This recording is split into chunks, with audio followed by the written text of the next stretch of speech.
The New York Rangers' 10-game point streak comes to an end. It's their first regulation loss in about a month. And even though the Rangers outshoot the Winnipeg Jets 51-21, they actually lose by 3. They lose 4-1. Connor Hellebuyck, the story, he gets 50 saves. 50 saves for Hellebuyck, and the Rangers' first loss of the season was to Winnipeg way back in October, and Hellebuyck made 40 saves in that one. So Connor Hellebuyck has had the Rangers' number, and he's been very, very good this season. He is definitely in the Vezina finalist conversation. And on the flip side, Igor Shesterkin has not been in the conversation, and he needs to definitely get things going. Tonight, it's not as if not all the goals were his fault, and I don't think what's being talked enough about is that I thought the Rangers in the defensive zone were not very good. So while the Rangers got a lot of chances, and certainly if the goalie situation had been different, the Rangers could have definitely won this game. But I do think that was a problem. But Igor really has struggled lately. And at some point, he is going to need to play out of this. And, as much as I'd like Halak to play, and you don't want Igor, of course, to get tired, but I think whenever that time and place is to get Igor a run of games in, I think it's good. I think sitting him, I don't think is really going to fix the problem. I think letting him get into a rhythm could help.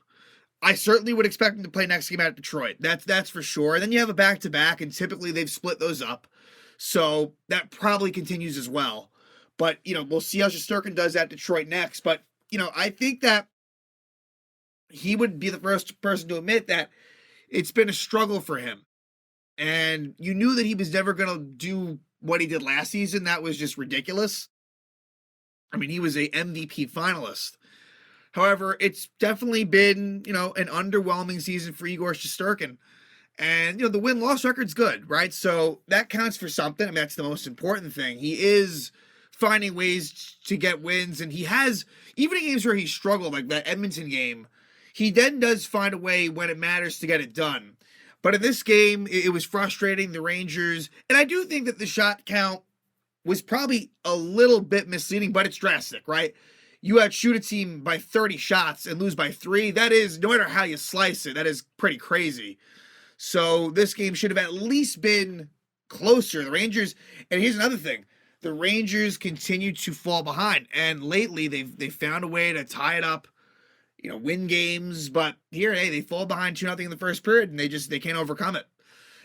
At some point, the Rangers are going to have to play with a lead, and too many times the Rangers have been trailing early. I've been talking about this, and it's frustrating the way that things turned out, where Winnipeg, they were in a second game of a back-to-back after they lost to the Devils. Hellebuyck played the night before. I was kind of hoping maybe David Riddick would be in net, not Hellebuyck, but I don't know, maybe if the Jets had beaten the Devils, would they have considered going to Riddick, or was it always Hellebuyck for 2?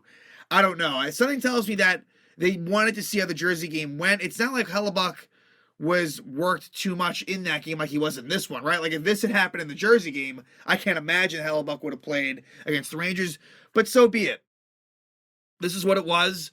Rangers had to deal with it, and, they were unsuccessful, only scoring 1 goal. Another issue in this game was the special teams. Winnipeg 1 for 1 on the power play. Rangers 0 for 4. So Rangers that needs to be, acknowledged that the power play was not good. And 0 for 4, I think, is legitimate. Like it wasn't like, oh, they had a shit ton of chances. Not really. Whereas there were definitely spurts where they were doing a lot even strength. The power play 0 for 4, that wasn't very good. And I do kind of understand why Gallant did start the second unit, I guess, on the last one. I understand why. But Rangers don't get it done in that regard. Tyler Mott makes his, 2023 Ranger debut, and he got involved, and I thought that he was fine. Again, as long as Jake Lecision is on that line, it's not going to really be as good as it can be. So I'm waiting for that to where he's out of there. I'm waiting for that to happen. I think we're looking at really by the deadline. Something will happen, and it'll lead to him not being in that lineup anymore. But we may have to wait a little bit longer for that to happen, which is frustrating, but not the end of the world.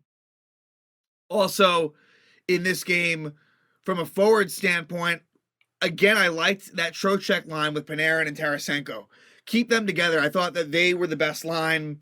They were active. They were the line that scored a goal. I thought that the kid line, it was okay. It was all right. I mean, I wish that they would get some better, truly like more high quality chances.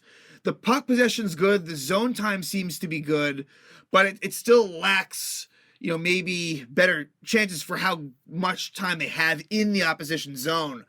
So they were all right. Not bad, but could have been better. And then as we kind of saw last game and kind of what the Tarasenko to the Panarin line did was it put VZ with Kreider and Zibanejad, and I thought VZ was all right, but like that line as a whole, like that line is definitely going to need to be changed around. Kreider, Zibanejad, VZ. I like it's almost definite to me, and I don't know what's going to happen. Right, we'll see what the roster looks like by the trade deadline, and either way. Look, is it possible that where you may have to break up that Lafreniere Hedl Kakko line? It's possible. Like I wouldn't want to do that, but that might just be what needs to happen. For example, Kakko then moves up to play with Kreider and Zibanejad, but then who plays on the line with Lafreniere and Hedl?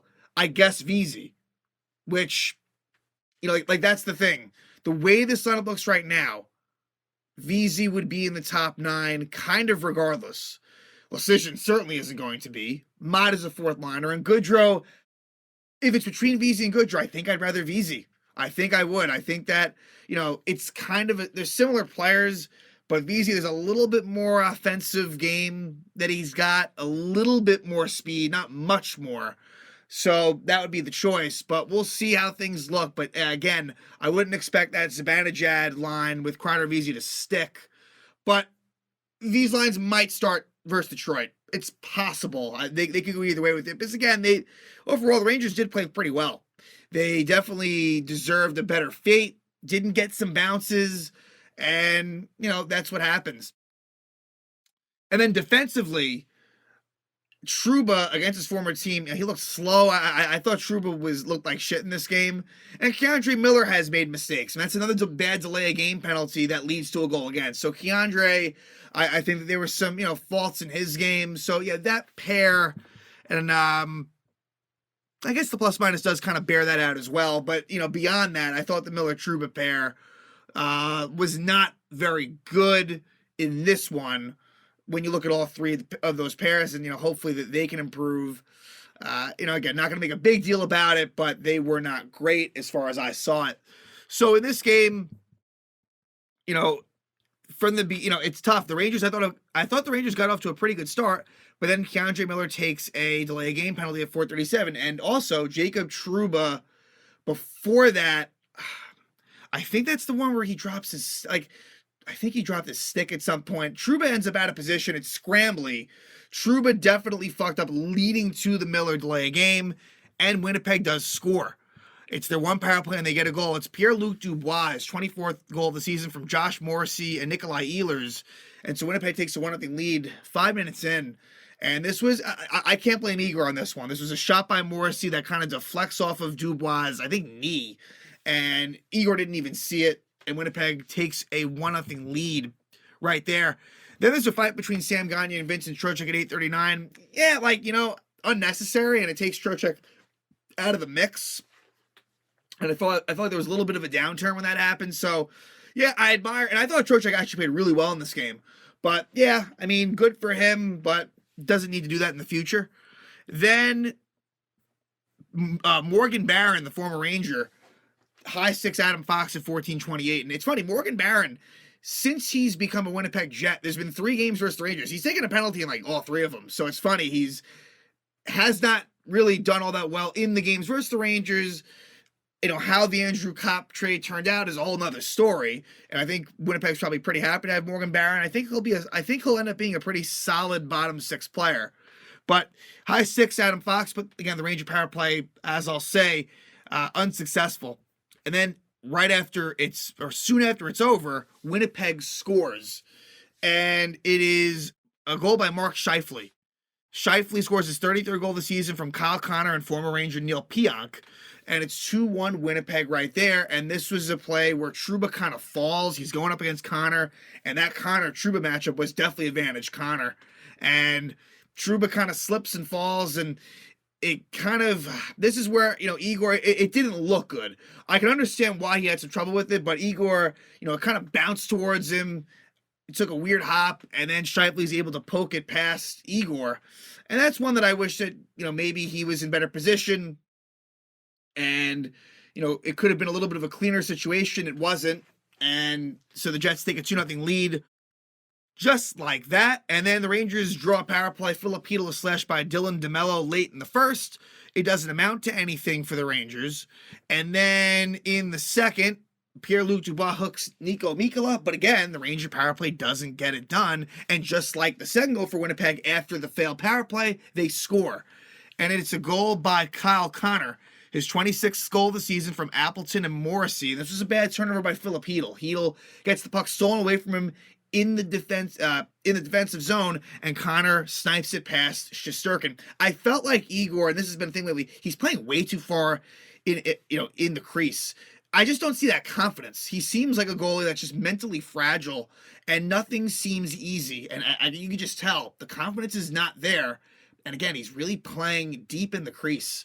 So Winnipeg takes a 3-0 lead, but give the Rangers credit. They tried to fight back. And at the 11-minute mark, it's a goal by Vinny Trocheck, his 16th goal of the season, and assisted by Vlad Tarasenko. I thought Tarasenko was real active in this game. I think this was maybe his best game as a Ranger.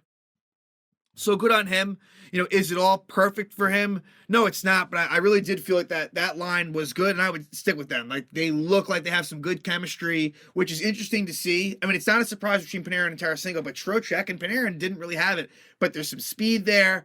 Definitely stick with that line. And I'm at the point where, for me, I would more likely want to keep that line intact than the Kid line. Again, I would probably just stick with what it is for now, and then we'll reassess, how the roster looks, by around March 3rd. But it's 3-1 Winnipeg, and the Rangers had chances, all in that second period. The Rangers outshot the Jets 20-9 in the first, 12-4 in the second. Unfortunately, Connor Hellebuyck just was up to the task. He looked like a brick wall out there. I mean, Rangers, he just couldn't get anything by him besides that Trocheck goal. So it's 3-1 going to the third. And the Rangers have had, again, the comebacks have been there for the Rangers, but not tonight. And Morgan Barron takes one more penalty, interferes with Tyler Mott. And Mott had a lot of chances to score on this shift. And, showing some good energy, wasn't able to score. Then Morgan Barron, it's called interference. He really just cross-checks him across the face. For me, like, that looks like it was a 5-minute major. But this is the NHL. They don't call that stuff. And the Rangers power play doesn't take advantage of it. They do not. And so the score remains 3-1. And eventually Mark Scheifele scores his second goal of the night, his 34th goal of the season from Connor and Appleton. And Winnipeg takes a 4-1 lead, and they win by that 4-1 score. And Connor Hellebuyck, 50 saves on the night. And the Rangers lose both games to Winnipeg this season. Inconsequential as they're a Western Conference team. But look, in terms of the Rangers' hopes to catch the New Jersey Devils, that took a hit. And as I've said for a long time, I think it's debatable how important it is. Would I like the Rangers to get that number 2 spot in the division? Yes, I would. And I think that should be a goal of theirs to try to catch Jersey. And I think it's certainly doable. But I don't think it's going to be easy. And so, the Rangers are now 4 points behind the Devils, and the Devils have a game in hand. And there's one more head-to-head matchup. I do believe that any thoughts of catching Carolina, that would be difficult. The Rangers are 7 points behind the Hurricanes, and Carolina has 2 games in hand. I don't see that happening. I see Carolina winning this division, and it's a race between who gets the second spot, Devils or Rangers. Give the Devils the edge right now for sure, as it looks like they would get that number 2 spot. However, again, both teams are better on the road for what it's worth, and with the proximity being so close, this is a series where I don't necessarily think home ice is that crucial, whereas last year, I was really, big on the Rangers having the home ice versus Pittsburgh, and that proved to be beneficial. On the Carolina front, home ice was really important until it wasn't in Game 7. So that theory kind of got thrown out the window, although for the first 6 games, home ice was everything. So I think that come playoff time, it's important, but I wouldn't be overly upset if the Rangers end up in the 3 spot, which is where it's looking like they'll finish. But 25 games to go, a lot of season left. But, a tough loss for the Rangers tonight. Their 10-game point streak comes to an end. This was their first regulation loss in about a month. And now they will head to Detroit to take on the Red Wings, a team that they've already played twice. They lost at home in overtime to the Red Wings and then really gave Detroit a beatdown at Detroit last time they faced them. That went well. And, they haven't seen them in a while. Detroit's been playing some really good hockey lately. And for the Red Wings, they will be playing at the Capitals tomorrow. And that's a really big game for the Eastern Conference wildcard race. And, you'll have a Detroit team that's really going to be motivated. And speaking of those same Capitals, the Rangers will then go to Washington and face a team that they're struggling lately, but they're also right in the mix. And then the Rangers will come back home to face the LA Kings the next day. So 3 teams that, are definitely going to be desperate, hockey teams with sort of the Kings. And the Kings have somewhat of a comfortable situation, but they're right in the mix of that Pacific Division. So, there's a lot of motivation for those 3 teams. I think that the Rangers, those are all winnable games, but we'll see what happens. How Igor Shesterkin plays will be very crucial to the fate of this Ranger season, so he needs to turn it around, and hopefully that starts against Detroit Thursday night.